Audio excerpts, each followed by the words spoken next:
right? So let me start.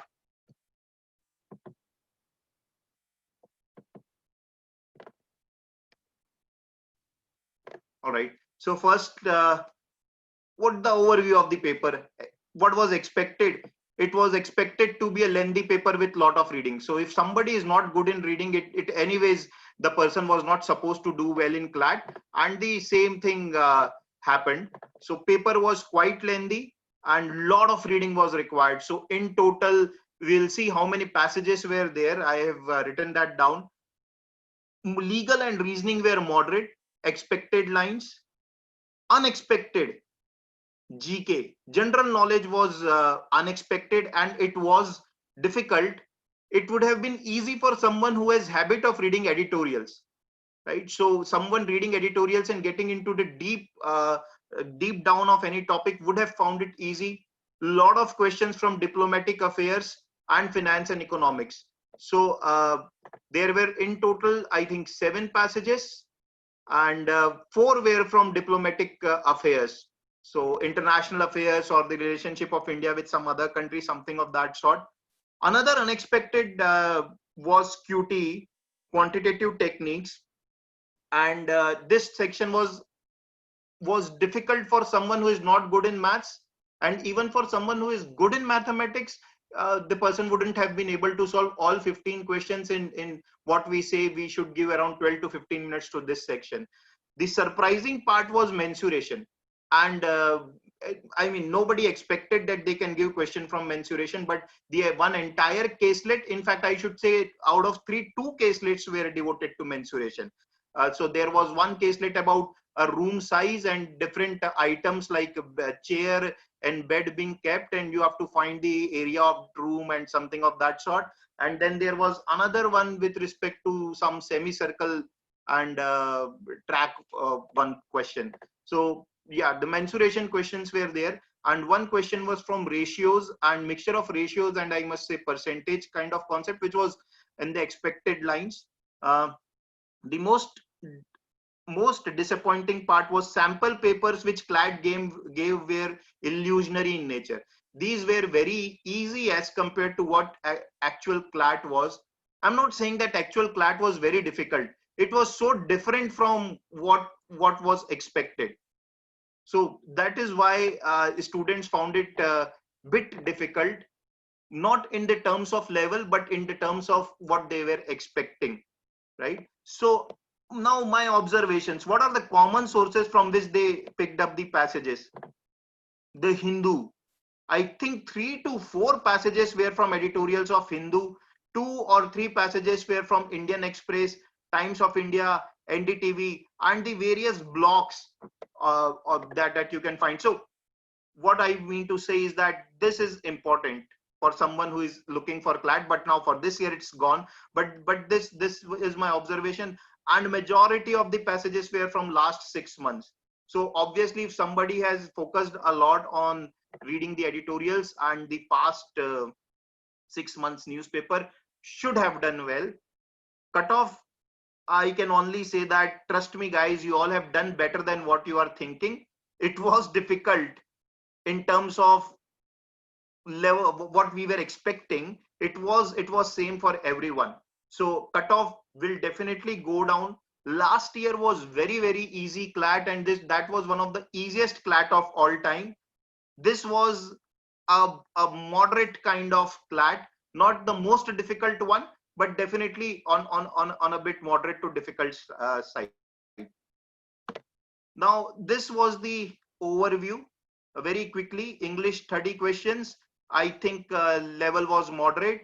General knowledge 36 questions, it was difficult with quite a few questions which would have, I mean, wherein even in GK there were questions which required subjectivity. I mean, person can mark it as per what he thinks the paper setter or examiner is asking. So there were at least 2-3 questions like that. Legal reasoning 39 questions was moderate in nature. However, there was one passage, the first one which the CLAT paper has, I mean, the answer key they have released, the first passage was the most I must say time consuming. That should have been left and attempted towards the end. if somebody, I don't know if the order was same for each one, but apart from that, all the passages were easy or moderate. Logical reasoning, moderate in level, and quantitative techniques, I will say moderate to difficult, right? So overall level of paper was moderate to difficult. Now, let us look at things in bit detail. So English language, there were 6 RCs of 5 questions. Each 2 RC were tricky. So there was one RC on the story about cat, and all the 5 questions were inferential and tricky in nature.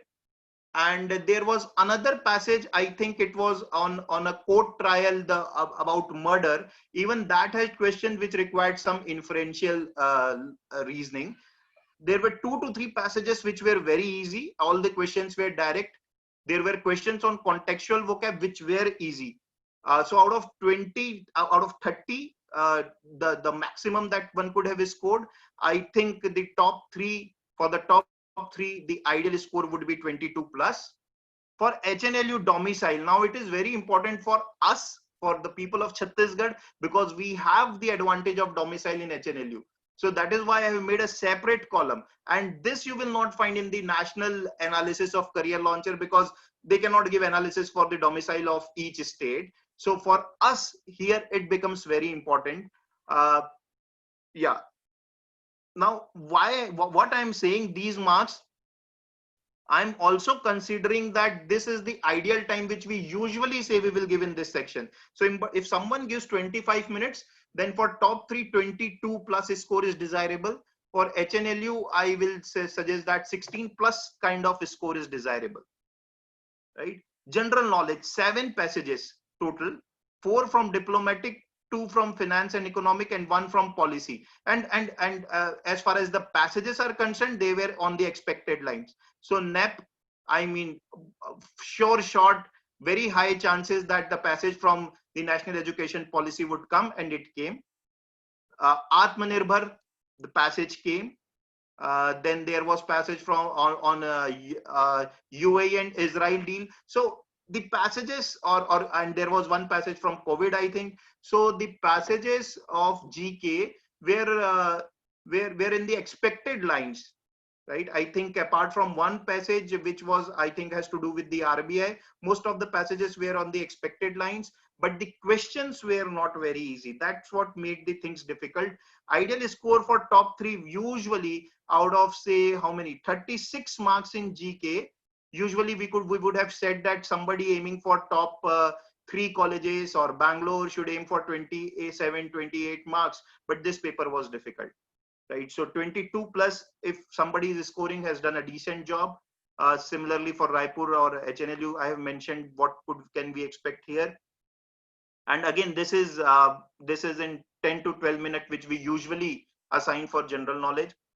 Legal reasoning, there were 8 passages, and 1 passage was very lengthy, 2-3 passages were short. Ideal score 28 plus out of 39. I may be bit, I may say even it can go to 30 plus for NLS Bangalore, but I'm writing top 3. So I think top 3, 28 plus is decent score, good score. For HNLU, 22 plus in this section, considering we give 30 to 35 minutes. Logical reasoning, 5 passages, all editorials. 1 from Hindu, 1 from Times of India, 1 from Indian Express, 1 from, I think, a particular blog. So editorials, all editorials. Logical reasoning, 22 plus. It was straightforward, actually, not much into it. Also, one thing to notice is that the kind of questions in English and logical reasoning were quite similar. So these 2 sections are, in a way, where what we have always said is that they are very similar in nature. So somebody good in reading will definitely do well in English, logical reasoning, and to certain extent legal also, right? Quantitative techniques, 7 is bit low, but why I'm saying 7, because many people expected it to be easy, and I'm sure the students might have been caught by surprise when they would have looked at the mensuration questions, and that is why they would have tempted to give it less time. Usually I say that 15 minutes is the time which you can give to QT, but I think the kind of questions they asked, that would have prompted an intelligent student to give less time to it and perhaps devote that extra time to some other section. So I say 7 or 8 marks for top 3 and at least 4 marks for HNLU kind of. So ideal score for top 3, 100, for HNLU 75, ideal score I'm talking about, right? Now, what would be the cutoff according to me? NLS Bangalore would be anywhere between 103 to 107. This can go down to say 101, but this upper side will definitely not go up, right? So it won't be more than 107, that is for sure. It can go down to 101, 102, that can happen, but it shouldn't be more than 107, right? Top 3 colleges, I mean, apart from NLS, then I'm counting Nalsar and whatever you have put up in 3, but usually people put up NUJS. So that should be between 98 to 103. Again, 98 to 103, I will say 98 may go down to maybe 96 and 103 can go up to 104 kind of. So, but this should be the range. This should be the range. And HNLU would be 72 to 77 first list, general category.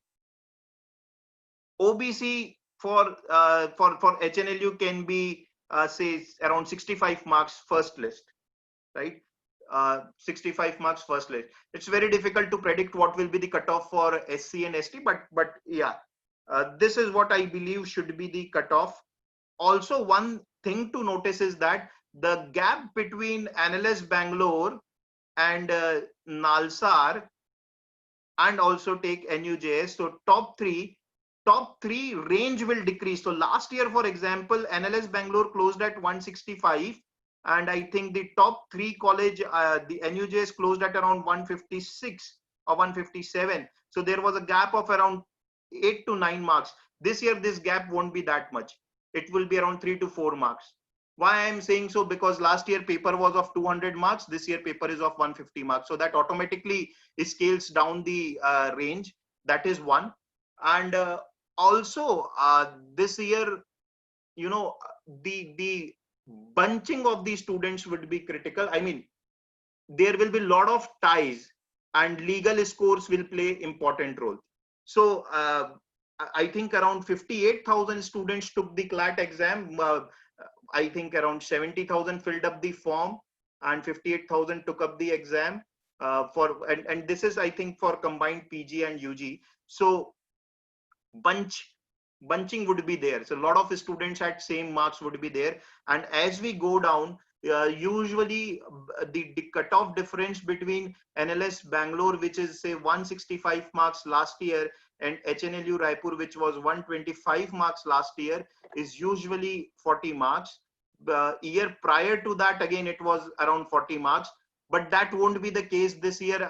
I think, again, 35-40 marks difference between the Bangalore and HNLU could be there, right? So, yeah. So that is it from my side, right? Now, if you have any questions, you can definitely ask. I will allow you to ask questions.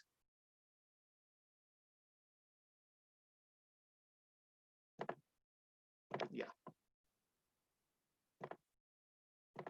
You can ask questions to anyone publicly. I mean, you can agree, you can disagree with me, whatever.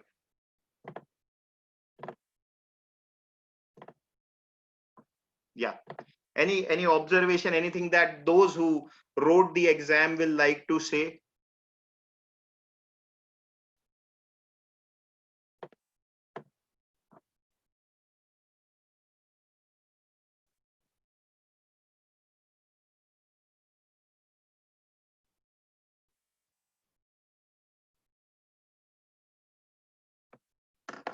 Roshan, second and third list cutoff would be 2 to 3 marks less than the first list cutoff.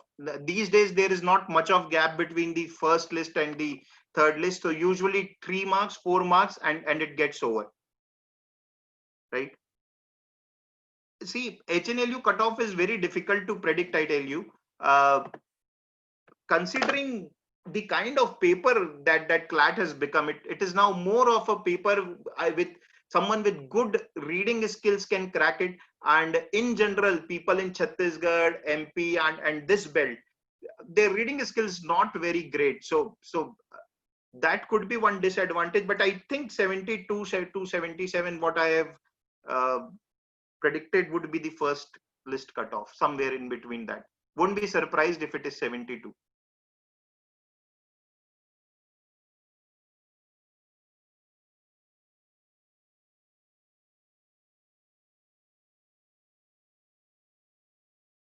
Tarush, what kind of documents will be required for the admission process? I think I can't comment much on that. I mean, that these are the things that I never keep track of. This is none of my concern. You should follow the website. What they are saying, do that. I don't look after what they look. What are they asking for your admission? My job is to prepare you for exams. That's it. Is there a girl child domicile quota in HNLU? Yes, Sakshi, there is a girl child domicile quota in HNLU, but unfortunately, it is of no use nowadays because 50% or more than 50% of the aspirants are girls. And any which way, the cutoff hardly makes a difference of 0.5 or 1 marks. Pranjal, cutoff for NRI sponsored category for HNLU. If the actual cutoff is 70 marks,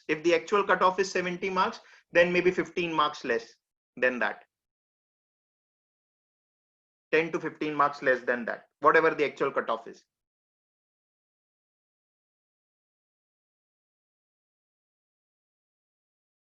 Sushmita, what can be expected cutoff for other NLUs? See, I have covered the range. No NLU's cutoff will go beyond or below 70 marks. So because we are from Chhattisgarh, we enjoy that domicile one, we had this domicile advantage, and that's why we can get admission even in 75, 77 marks. I don't think that's going to happen for other law schools. If I talk about the older ones, the top 10, 12 law schools, the cutoff would be around 88 to 90 marks, all India merit basis. There will be there would be many students in every 0.25 marks. You will find there would be around 200, 300 students. The majority of the students will score, and not majority, I mean those who are good candidates. So top 20%, I should say. Just a minute.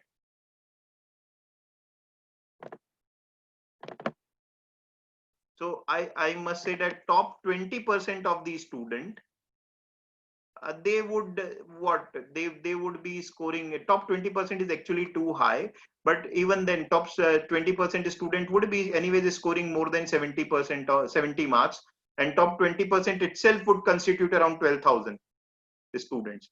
And I don't know what topper will score, but if I take Bangalore cutoff to be 105, so I am saying within these 35 marks, these 12,000 students would have scored. So now for every 0.25 marks, or on an average, how many can lie, you can calculate that. Right. So overall, paper was moderate to difficult. Why I'm saying moderate to difficult? Because it was because couple of sections were unexpected. The type of questions were unexpected. Their sample paper was far easy than what actually came in the exam, and it caught everybody by surprise. And those who prepared well and those who are mentally tough, I mean those who knew that if it is tough, it is difficult for everyone, will definitely do well in the exam. And any which way, your marks are out. If you want to calculate, I mean the answer key is out, so you can anyways calculate your marks. Now this is important to understand that reading is very critical. Those who are, I mean there are few students of next year's batch, those who are planning for next year, reading is very important. And unfortunately, they shouldn't have given passage from Indian newspapers. That is so unfair. You know, there are exams like CAT which are completely, I mean the English section in CAT, they never give passage from Indian newspaper, because if somebody has read it, the person gets unfair advantage. So if you want to test the skills of the person, it should be a source that nobody or very few would have read. Pranjal, I don't know what your HNLU marks are, so I cannot say whether you should go for SLS Pune or wait for HNLU. So until unless you tell me your marks, I cannot say. But if somebody has got selected in SLS Pune, I think the person should go. If you are very sure that if you are getting 85 marks, then yes, you can wait for HNLU. If not, then I don't know.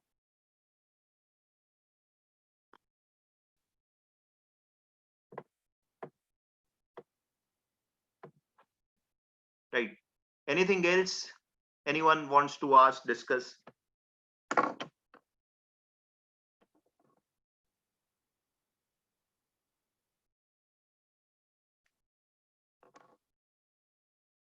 So anybody getting 100 plus? I know a couple of students are getting, but then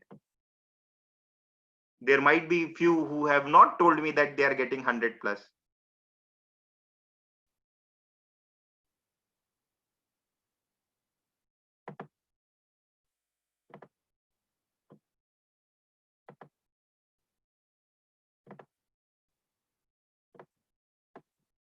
Okay, fine. So that is it from my side. Shall I end it? If you don't have any question.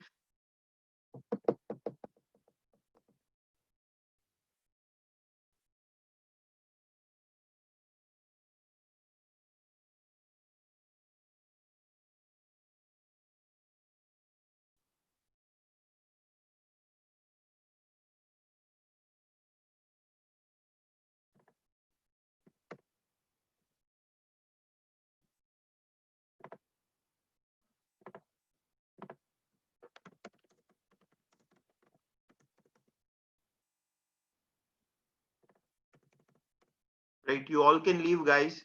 I will be among the last to leave.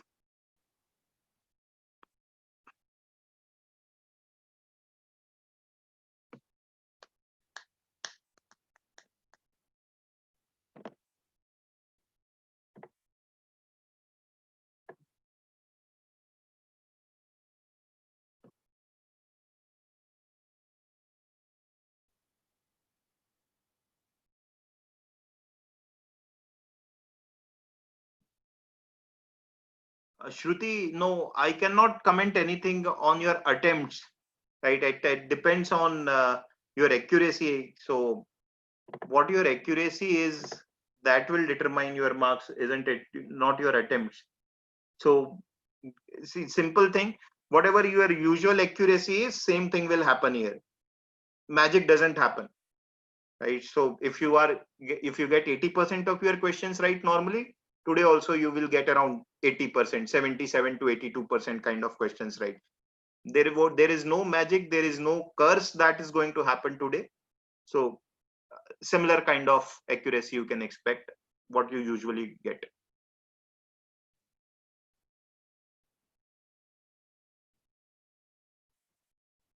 Okay, right.